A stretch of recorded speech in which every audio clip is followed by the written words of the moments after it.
فجر کی نماز ادا کرنے کے بعد رسول اللہ صلی اللہ علیہ وسلم اپنے صحابہ کو یہ آیت پڑھتے ہوئے خوشخبری دے رہے تھے کہ سیہزم الجمع ویولون الدبر، کہ ان قریب آپ کا دشمن شکست کھا جائے گا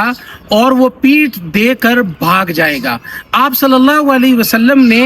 ایک مٹھی مٹی کی لے کر دشمن کی طرف پھینکتے ہوئے آپ نے فرمایا کہ شاہت الوجوہ،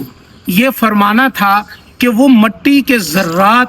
دشمن کے ایک ایک فرد کی آنکھوں اور نتھوں اور منہ تک پہنچے۔ تو آپ صلی اللہ علیہ وسلم کے اس مٹی کے مٹھ پھینکنے سے وہ تمام کے تمام دشمنوں کے چہرے بگڑ گئے۔ غالباً اسی بات کو اللہ تبارک و تعالیٰ نے قرآن مجید کے اندر ارشاد فرماتے ہوئے فرمایا تھا کہ وما رمیت اذ رمیت ولکن اللہ رما، کہ اے محبوب جو کنکریاں آپ نے دشمن کی طرف پھینکی تھی وہ دراصل آپ نے نہیں بلکہ اللہ نے پھینکی تھی۔